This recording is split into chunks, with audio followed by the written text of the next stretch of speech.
Hi everyone, today in science we're going to carry on learning about materials. Today we're going to start to look at the properties of materials. I wonder if you know what I mean by properties of materials. Maybe you already do, but if not, that's okay because we're going to learn about it today. First of all though, I have a question for you. I want you to see if you can answer as our starter activity for today.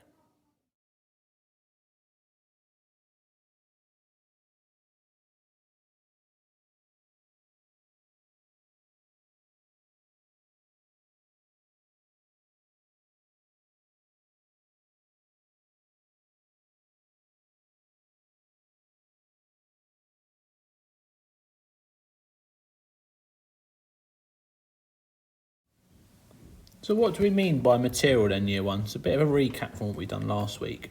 So a material is something that an object is made out of. So every single thing around us is made from a material. Objects might be made from wood, fabric, glass, plastic, or even like clay.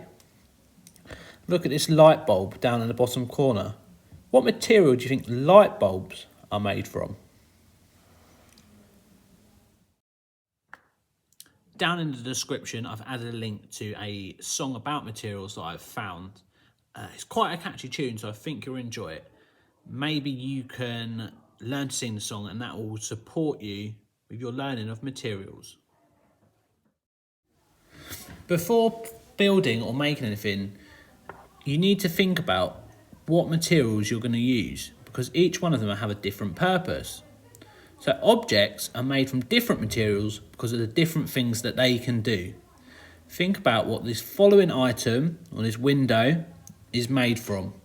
What is it made from and why do you think it's made from that? Pause the video now and have a think about that for me. So if you said that a window is made from glass, you got that spot on. Well done. It's made from glass so you can see through glass. And that word that we use to see through it is transparent. So it means you can see through it. Okay. We need it to be transparent so we can let light come in through the window, but keep the rain out at the same time. So that is why windows are made of glass. Have a think about what materials frying pans are made from. Quickly, you've got 5 seconds. 5, 4, 3, 2, 1. Frying pans are made of metal.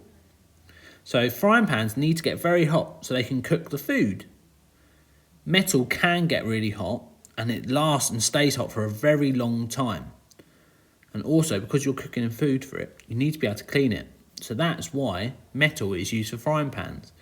Do you think you could easily cook food on paper or on your jumper? Not sure you could. That is why we use metal.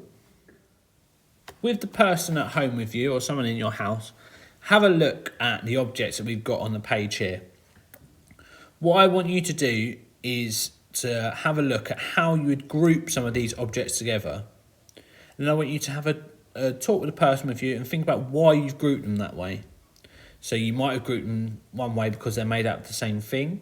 Maybe you've grouped them one way because they do the same job. Maybe you've grouped them one way because they feel the same. Have a talk with a person in your home about why you've done what you have done and the way you've grouped them. There is a second link down in the description, and this link is for a video by ClickView, and the video is called Materials and Their Properties. It's a video that lasts for about 4 minutes and it will give you some really useful information about materials and their properties. What I'd like you to do for your activity today, year one, for science is I want you to see if you can find any 5 objects from around your house.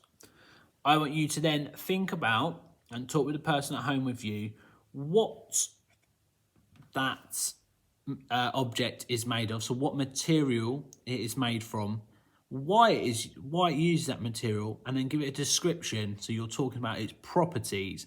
So what properties that object has. I'm going to give you a clue. So I'm going to, or give you a bit of a starter off anyway. So I'm going to talk about my jumper. Okay. I have a soft, fluffy jumper, which is made out of, so the material is fabric, and its properties are it's soft, fluffy. Why is it soft and fluffy? Because that is a good material to use to keep me warm.